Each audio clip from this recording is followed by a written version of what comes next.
Hi, I'm John, and you're watching Birds of Cebu, a channel dedicated to aviculture, avian companionship, and avian behaviorism.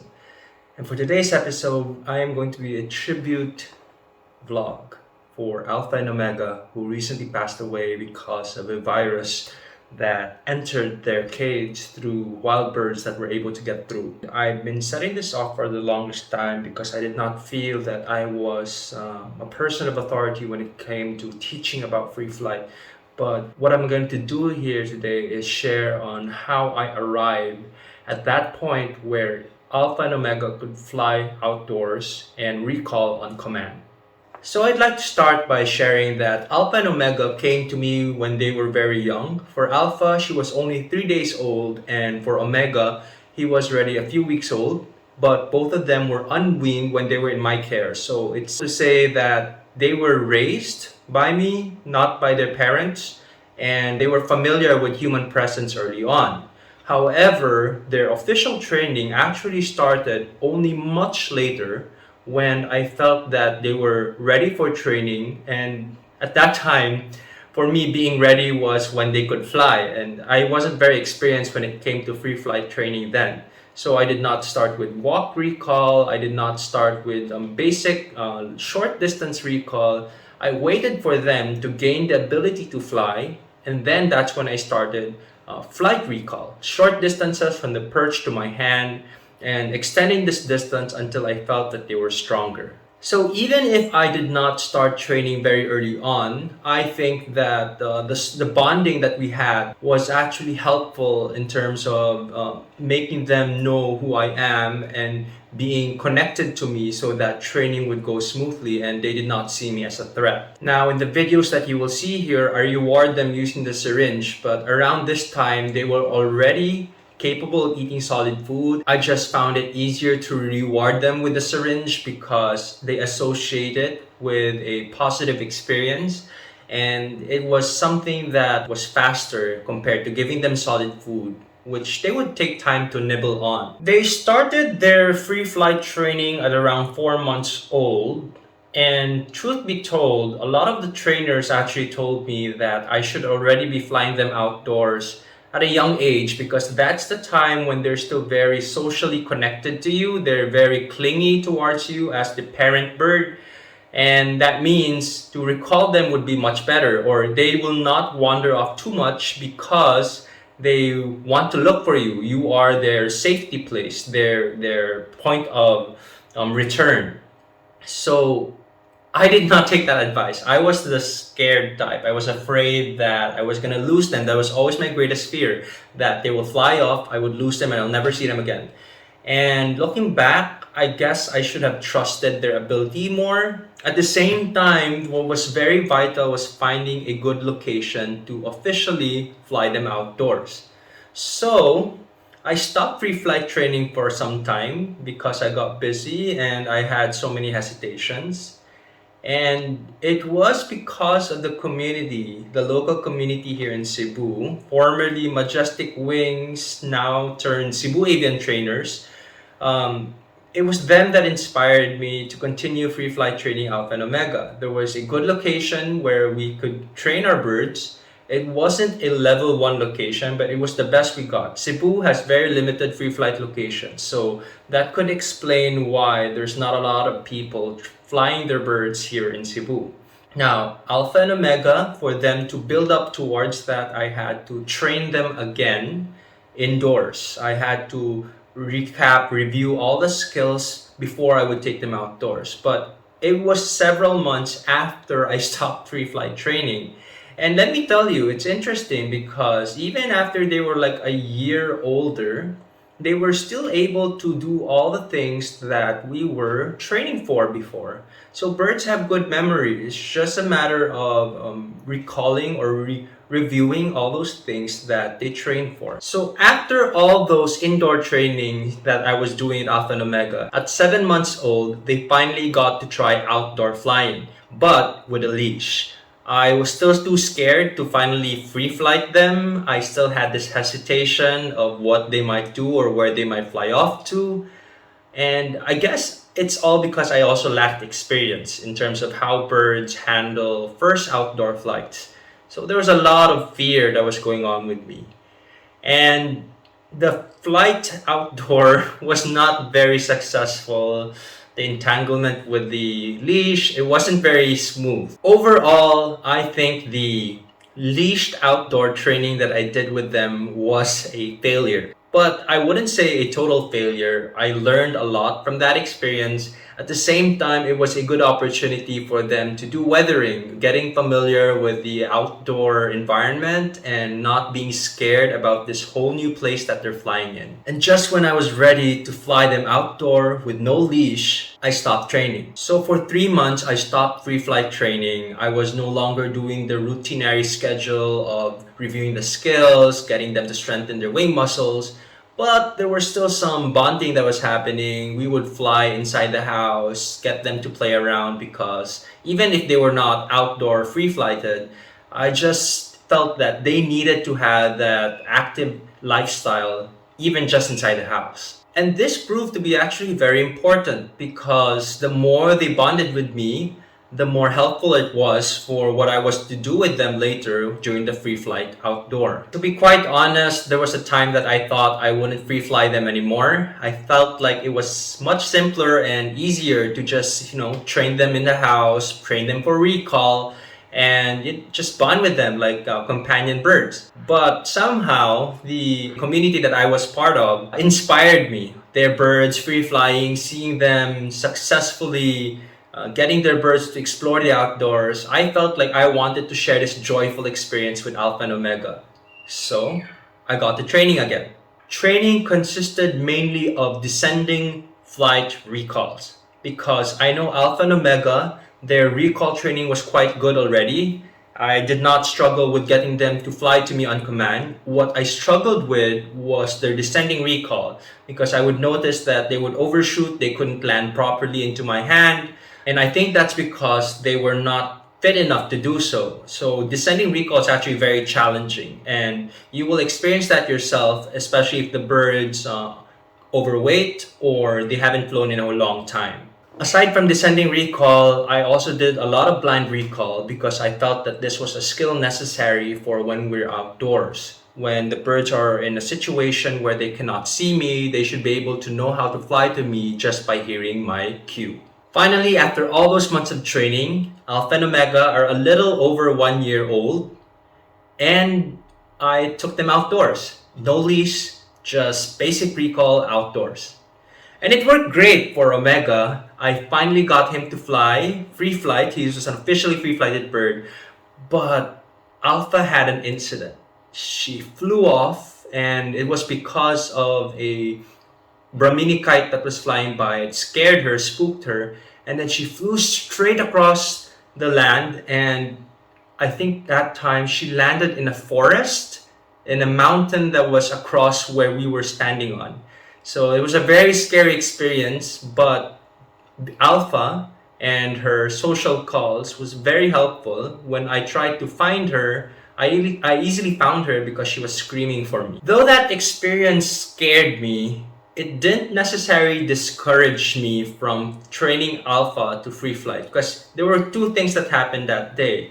Omega officially learned to free fly outdoors, and Alpha, well, she flew up. But the good thing from that experience was I understood why she flew up, and I also sort of got to observe how she flies in a setting where she's not leashed. Although I did not push her to fly that same day, and you shouldn't, especially if your bird goes on a flyby, you should not push your bird to fly again. It's all about making the bird comfortable during their first free flight session outdoors.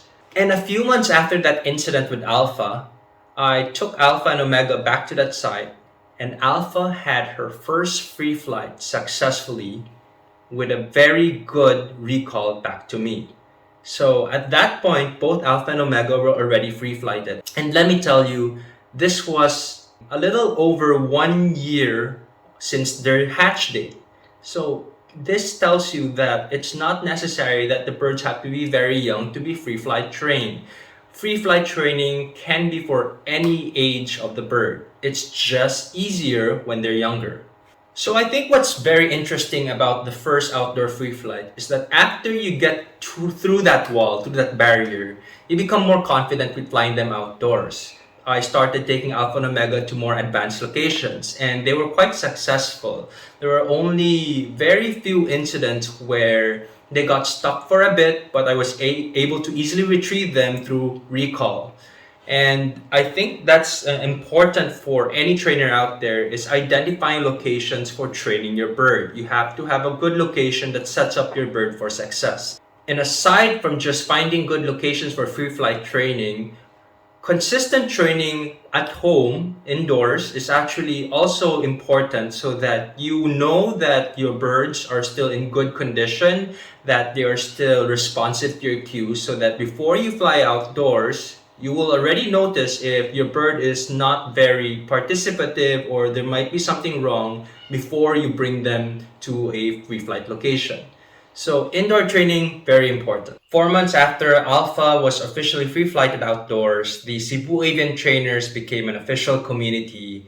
And it was really fun to free fly with other trainers because it's nice to see your birds fly, but to see them flock with other birds, and that is quite an experience.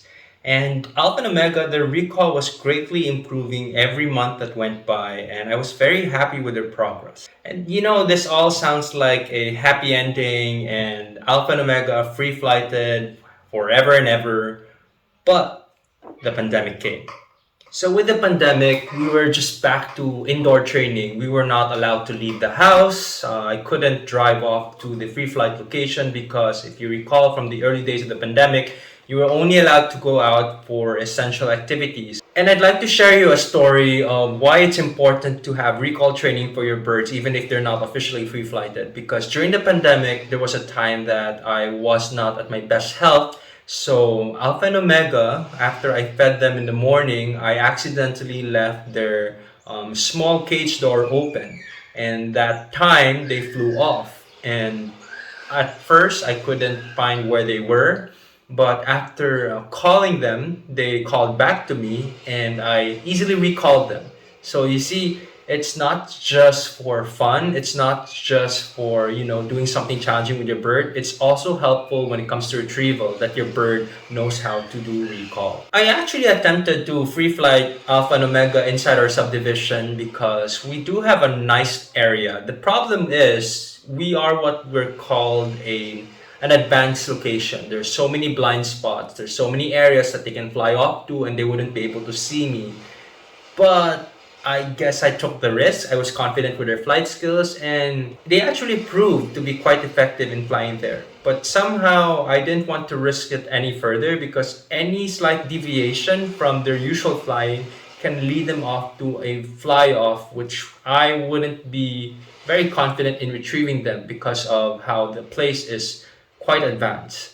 And even after the pandemic lockdown, the birds were still capable of free flying outdoors just because they had good foundation from before. It was just important that I kept their fitness level high by doing a lot of indoor recall training.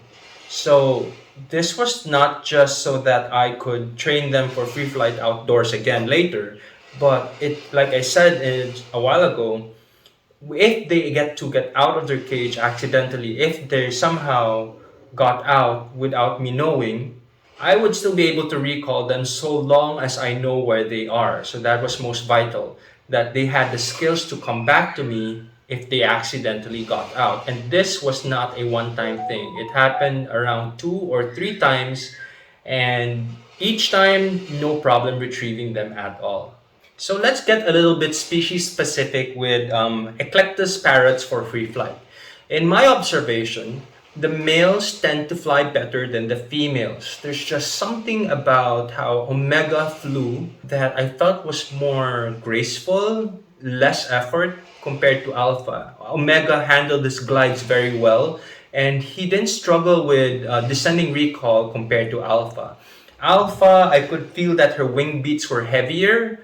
I don't know if that's exclusively for Alpha or if it's something that happens with other Eclectus parrots. But other trainers tell me that they do prefer to fly a male Eclectus simply because they are better flyers.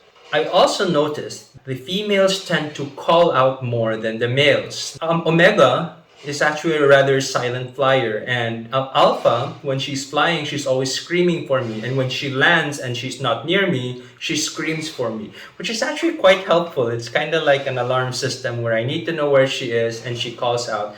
And the thing with the males though is that when they're happy and they're flying, they tend to make all these happy sounds. With Omega, it was him saying hello, hello while flying. And I observed this as well with other female Eclectus parrots that were flown in the group. They tend to scream when they are away from their trainer. Now, while the males are better flyers than the females, I observed as well that the females were more attached to their trainers than the males. I think some might even say that at a certain age, male Eclectus parrots tend to fly off. Similar to the behavior in the wild, they tend to go around in different locations as opposed to the female that just stays in the nesting hole the whole day.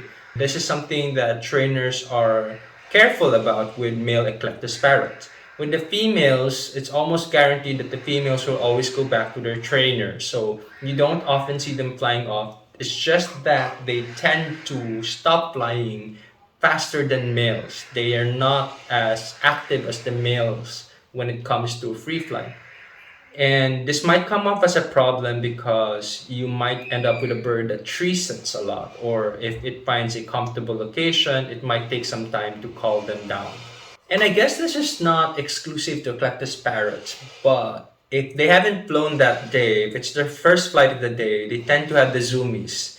They will immediately take off and fly off in a long distance until they get tired and head back to you. And this might come off scary at first, especially if you're used to them recalling quite quickly in just a few seconds. So don't be startled, and to prevent the zoomies, which might also lead to fly-offs, I recommend you do some basic flight recalls before you do your official outdoor free flight. Although this episode is about how my Eclectus parrots learned to free flight, my journey as a trainer was rather essential to them learning how to free flight. So I'd like to point out some things that I learned, which I hope that you can use, especially if you're starting to learn how to train to free flight. Before, when I started training Alpha and Omega, I observed that I was easily frustrated. I tend to blame them for being disobedient or lazy. I tend to react emotionally. I did not analyze the situation, and I would have that conclusion. Eclectus parrots are bad birds for free flight because they're not as clingy as cockatoos. They're not as easy to recall as sunconures. So I made conclusions like that simply because I wasn't very experienced as a trainer. Another thing that I observed was I had a lot of bad habits. I had inconsistent cues. My timing for the reward was off. I was rewarding certain behaviors subconsciously because I had bad timing. And the reason why I failed greatly in training before was because when I encountered a roadblock in my training, I tend to see the problem as a whole. Like, for example, if Alpha and Omega would not recall, I would say, oh, the problem is because they have bad training, they do not listen, I did something wrong, and I don't know how to solve this because it's too big of a problem. Instead of trying to break down the little things that led to the problem. So I saw the problem as a whole instead of many different parts that I could solve easily. So to sum it up, I was basically inexperienced and very impatient. Today, as a trainer, I am equipped with experience and learning from my past mistakes. I also improved my foundation in operant conditioning through my mentor, Brad Feliciano. And I also took a course on free flight through Gone Free Flying. It's a wonderful free flight course that has a lot of good lessons that dives into the details of free flight training. And it also has a good community that helps you get to point A to point B in free flight training. A lot of helpful folks who had tons of experience. That helped me build my confidence as a trainer today. But the most important thing that I have today is the experience I had observing several different birds free flight outdoors. I think the idea of free flight before was just something that I observed through videos, that I heard through other people. It was all theory to me. All those years of watching my birds fly, of watching other people's birds fly, this gave me an idea of how birds react to different factors in the environment, whether it be weather, the locations, topography. These things gave me confidence in how to train birds for free flight outdoors. And lastly, especially for Alpha and Omega, I got to observe them, how they respond to certain cues, how they respond to certain environmental factors. It was stepping outside that close perspective that birds behave like dogs. That kind of thinking was what stopped me from growing as a trainer. And lastly, I had more experience understanding the things that motivated my birds, and that's how I'm able to manage their training better because I knew what motivated them, I knew what distracted them, and I was no longer wasting time when it came to training. If I were to do anything different with training Alpha and Omega before, I would have flown them outdoors at a younger age. I would have flown them within the fledgling period when they were still young enough to be very bonded to me, to be very clingy to me, but old enough as well that they had skill sets to fly outdoors. That would have been the opportunity for me to actively fly them outdoors so that even if I was flying them in advanced locations, I wouldn't be scared of them flying off because they knew exactly how to make those sharp turns, to make those steep dives, all the things that makes a bird prepared for any location. Another thing that I would have done differently is I would have trained Alpha and Omega separate. Looking at all the videos of their training, I realized I wasn't focused and I was just jumping from Alpha and Omega during recall training, and I think that was very counterproductive. So to effectively get a bird to be trained, you have to maintain focus so that the bird is not responding to several different stimuli. Lastly, I would have taken small steps indoors training instead of trying to make huge leaps forward. Like before, I was doing some basic recalls and then suddenly I would jump into blind recall. I was missing the important parts of the training process where I get to understand the personalities of the birds, at the same time what motivates them to train better. So key highlights from this video, I'd like to emphasize that blind recall and ascending recall and descending recall are the three very important things that a bird needs to practice for free flight indoors before you proceed to outdoor free flight. Second, free flight location is crucial to setting up your bird for success. If you don't have a good free flight location, you might be increasing the risk of the bird flying off with a very difficult chance of retrieving them. So establish first that you have a good free flight location before you start having your bird doing outdoor free flights. But some people can skip this if they're really confident. But I'd really like to minimize fly-offs when you're training your birds. And the third highlight, outdoor free flight is a huge step forward and a massive difference compared to indoor free flight. People think that getting from indoor to outdoor is just a small step of a difference, but let me tell you, the environment, the flying experience that a bird has outdoors greatly differs from what happens indoors. So do not underestimate an outdoor free flight experience. This is especially true for larger birds because for smaller birds, you can almost somehow simulate an outdoor flight experience when they're flown in large spaces. But if you have a bird like a macaw, flying them in, let's say, a huge house, it will never compare to flying them in an open field where there are no ceiling restrictions. And remember,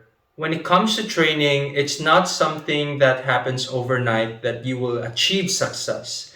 It's a process. You have to trust the process. I personally went through so much frustration and so much failure before I got to where I am today. What you don't see in the videos, what you will not see in this vlog is several hours of footage of me just calling the birds and them not responding to me. And I hope that you understand that it gets better. As long as you have somebody guiding you, as long as you're trying to fix your mistakes, it gets better. And don't give up on your bird. Free flight is a wonderful experience that can never be substituted with just indoor flying. If you have the opportunity, if you have the capacity to let your birds experience outdoor free flight, please give them that chance. It's one of those things that you can do for them to give them the best lives possible. Don't give up, keep training.